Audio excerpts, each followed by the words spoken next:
Telugu Desam party అధిష్టానం మాటే శిరోధార్యంగా ప్రతి ఒక్కరం పనిచేయాలని, ప్రజలకు సేవ చేసేందుకు పదవులు ముఖ్యం కాదని, పార్టీలో కష్టపడితే పదవులు వాటంతటా అవే వస్తాయని ఉదయగిరి శాసనసభ్యులు కాకర్ల సురేష్ పేర్కొన్నారు. ఆదివారం నిజమూరులోని తెలుగుదేశం ప్రధాన పార్టీ కార్యాలయంలో నియోజకవర్గ విస్తృత స్థాయి సమావేశం జరిగింది. ఈ కార్యక్రమానికి గ్రామ మరియు మండల పార్టీ కమిటీ, ఎన్నిక నియోజకవర్గ పరిశీలకులు వల్లభనేని సుబ్బారావు, నియోజకవర్గ పార్టీ పరిశీలకులు వికాస్ హరికృష్ణ ముఖ్య అతిథులుగా హాజరయ్యారు.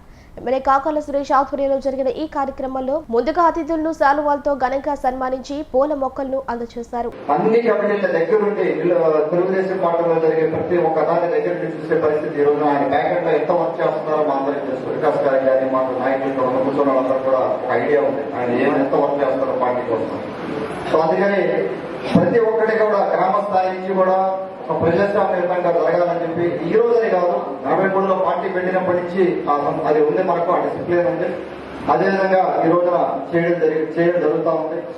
దానికి కొద్దిగా భిన్నంగా మనం ఈసారి నేను కూడా లేదు, నేను ఎలక్షన్ చేసిన తర్వాత నాకు అనిపించింది అంటే ఇక్కడున్న పరిస్థితులను అబ్జర్వ్ చేసిన తర్వాత నేను 3 ఏళ్ళు అయితే ఇప్పటికి ఉదయగిరి చేసుకోవడానికి వచ్చి ఈ 3 ఏళ్లలో నేను అబ్జర్వ్ చేసింది నా మీద కేవలం గవర్నమెంట్ ఒక్కటే కాదు బాధ్యత, తెలుగుదేశం పార్టీని కూడా గ్రామ స్థాయి నుంచి మనం పటిష్టం చేసుకోవాల్సిన అవసరం ఉంది.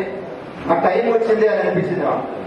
అందుకనే నేను ఈ కమిటీల సందర్భంగా దాదాపుగా 90 పంచాయతీలు స్వయంగా నేను వచ్చి అందరినీ కలవడం జరిగింది. ఎందుకంటే ఏజెంట్ దగ్గర నుంచి మొదలు పెట్టుకుంటే వాళ్లే హీరోలు. మనకి పోలింగ్ బూత్లో కూర్చున్న వాళ్ళు ఏజెంట్ గా అభినందించడం జరిగింది. మనం ఏ కమిటీకి వెళ్ళినా కూడా వాళ్ళు ఏజెంట్ గా కూర్చోకపోతే కనీసం ఒక 20 బూతులు కదా మనం అవసరం కానీ క్యాప్చర్ చేస్తుంటే 20 బూతుల్లో కానీ అడ్డదండగా జరిగానంటుంటే మనం ఎలక్షన్ పోయిండేది, ఎలక్షన్ ఓడిపోయిండేవాడు.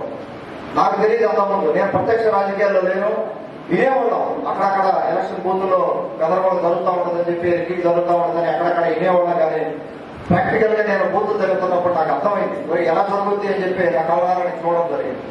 అందుకని ఏజెంట్ గా మన కోసం ఒక సైన్యంలాగా తెలుగుదేశం పార్టీ పసుపు సైన్యంలాగా వాళ్ళు నిల్చొని ఆ రోజున బూతుల్లో రూరల్ కాబట్టి అంటే సిటీలో డిఫరెంట్ గా ఉంటుంది, కానీ ఉదయగిరి నియోజకవర్గంలో రూరల్ కాబట్టి అన్ని బూతులు దగ్గరుండి ఎలక్షన్ చేసి వాళ్ళ హీరోలాగా నిల్చోబెట్టి ఈ రోజు నేను కానీ అందరూ కూడా కూర్చొని మనం సమావేశపోవడానికి కారణమయ్యారు.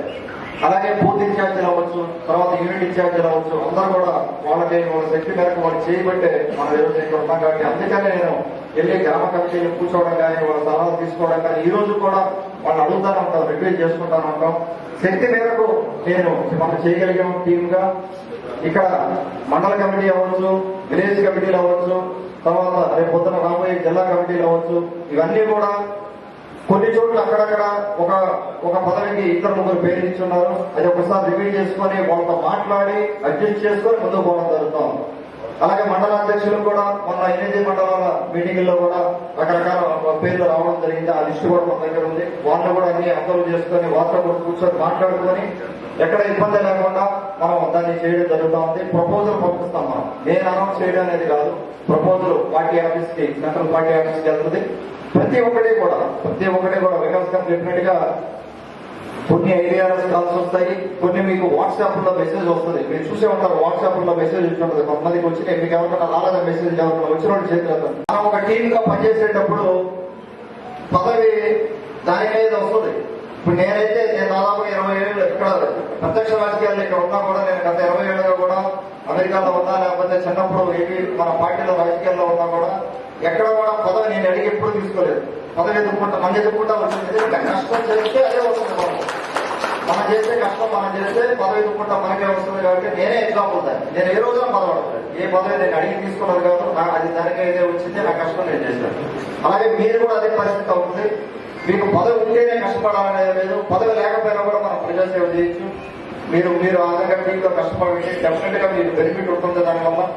నేను అర్థం చేసుకోగలను. ఎందుకంటే మనం తెలుగుదేశం పార్టీలో మన బాబు గారు కానీ, తర్వాత మన గవర్నమెంట్ రన్ చేసే విధానం కానీ ఎక్కువ కార్యక్రమాలు ఉంటాయి. ఇంతకుముందు మీరు గత 5 సంవత్సరాలు చూసుకుంటాం. నాకు తెలిసి వైసీపీ వాళ్ళు మొత్తం 5 సంవత్సరాల్లో చేసిన కార్యక్రమాలు మనం 6 నెలల్లో చేసుకుంటాం. మీరు అబ్జర్వ్ చేస్తే 6 నెలలోనే మన కార్యక్రమాలు అయిపోయి ఉంటాయి. వాళ్ళు చేసిన లెక్క పెట్టుకుంటే కార్యక్రమాలు దాదాపుగా నెలకి 20 కార్యక్రమాలు మనం ప్రజల్లో తిరుగుతూ ఉంటాం, ప్రజల్లో పనిచేస్తూ ఉంటాం. ఇంకొకటి నేను చెప్పదలుచుకున్నది, గ్రామాల్లో 2-3 వర్గాలు ఉండవచ్చు ఒక్కొక్కసారి. మీరు ఒకటి గమనించాలి, అక్కడ అవతలని విమర్శించేటప్పుడు లేకపోతే అవతలని ఇబ్బంది పెట్టేటప్పుడు ఒక నాయకుడిని వారు తెలుగుదేశం పార్టీ నాయకులే, తెలుగుదేశం పార్టీ మెంబర్షిప్ తీసుకున్నాడు. ఇబ్బంది పెట్టేటప్పుడు మీరు అనుకోవాల్సింది మనం మళ్ళా తెలుగుదేశం పార్టీకే నష్టం చేస్తున్నాం. అవతల అతను తెలుగుదేశం పార్టీ కాబట్టి ఆ పార్టీకే నష్టం చేస్తా ఉన్నాం. ఎవరైనా అంతే, నేనేనంతే, ఇంకోరైనంతే, ఎవరైనంతే అవుతుంది. మనం కూడా కడప దాడి బయటకు వచ్చిన తర్వాత ఇంతకుముందు కూడా చాలాసార్లు చెప్పడం జరిగింది. నేను మనం 100 మందితో కలిసి పనిచేయాల్సి వస్తుంది కాబట్టి సర్దుబాటు చేసుకొని వెళ్లాల్సి వస్తుంది. ఇంట్లో ఉన్న విధంగా 4 5 పనిచేసిన విధంగా బయట డెఫినెట్ గా ఉండదు. రకరకాల మనస్తత్వాలు ఉంటాయి, రకరకాల ఓపిక మనం వింటా ఉండాలి. ఆ ఓపిక ఉండి చేసుకుంటూ వెళ్తేనే నేను వీలైనంత వరకు నేను సహాయం చేస్తాం. మేము ఎమ్మెల్యే పార్టీ ఆఫీస్ నుంచి కానీ సెంట్రల్ ఆఫీస్ నుంచి కానీ మీరు సపోర్ట్ గా వీలైనంత వరకు సమస్యలు పరిష్కారం చేసుకోవడానికి ట్రై చేస్తాం. కానీ మీరు కూడా ఒక అడుగు ముందుకేసి మన పార్టీ నష్టపోతే ఆయన్ని మనం తిట్టిన దాని వల్ల లేకపోతే ఇబ్బంది పెట్టిన దాని వల్ల పార్టీ నష్టపోతే కలిసి ఎలా పనిచేసుకోవాలి, పదవులు ఎలా షేర్ చేసుకోవాలని ఇది కేవలం 2 ఏళ్ళు. ఇప్పుడు మనం పదవి తీసుకుంటే మహానాడు నుంచి వచ్చే మహానాడు వరకు 2 ఏళ్ళు పదవి. ఈ 2 ఏళ్ళ పదవుల్లో కూడా మనం 6 నెలలకు ఒకసారి మన రివ్యూ చేసుకుంటానే ఉంటాం. అందరూ కరెక్ట్ గా ఉన్నారా లేకపోతే ఇంకెక్కడైనా మార్పులు చేర్పులు చేసుకోవాలని. మీరు అబ్జర్వ్ చేస్తే ఎలక్షన్ ముందు ఇప్పుడు వరకు అంటే 13 నెలలు అయింది. 13 నెలల వరకు నేను ఒక్క బూత్ ఇన్ఛార్జిని కూడా మార్చలేదు. కనీసం ఒక్క బూత్ ఇన్ఛార్జిని కూడా ఏ రోజున మార్చలేదు.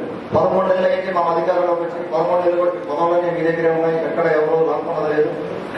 ఇంకొకరికి మనం అవకాశం ఇవ్వాలి. నాయకత్వం బిల్డ్ చేయాల్సిన అవసరం ఉంది. నేను చెప్పాను, నా మీద ఆ బాధ్యత ఉంది. తెలుగుదేశం పార్టీని గ్రామ స్థాయి నుంచి బలోపేతం చేయాల్సిన బాధ్యత ఒక పక్క ఉంది, ఇంకో పక్కన డెవలప్మెంట్ చేసుకోవాల్సిన బాధ్యత. 2 బాధ్యతలు చేయాలి నేను.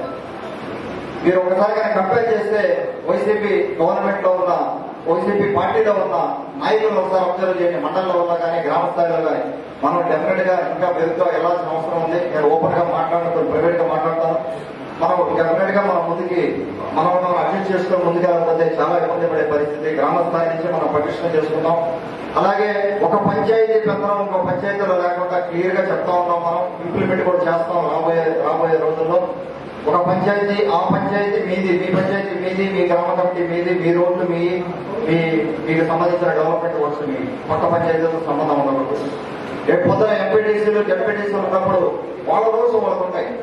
మండల కన్వీనర్ కూడా కమ్యూనికేటరే కానీ నేనైనా సేవకుడిని, నేనేమో నాయకుడిని కాదు. నేను మిమ్మల్ని మీ మీద పత్రం చేయడానికి ఇక్కడికి రాలేదు. నేను కూడా సేవకుడిని, నేను కూడా ఒక కమ్యూనికేటర్. కేవలం ఏమన్నా కమ్యూనికేట్ చేసి ఎక్కడ ఇబ్బందులు లేకుండా చూసి తెలుగుదేశం పార్టీ ముందుకెళ్ళడానికి ఉండేవాడే తప్పితే నేను ఎవరి మీద పత్రం చేయడానికి రాలేదు. మీరు కూడా అదే విధంగా ఆలోచన చేసి ఎక్కడ కూడా ఇబ్బందులు లేకుండా ఉంటే తొలగించుకొని మనం ముందుకెళ్దాం.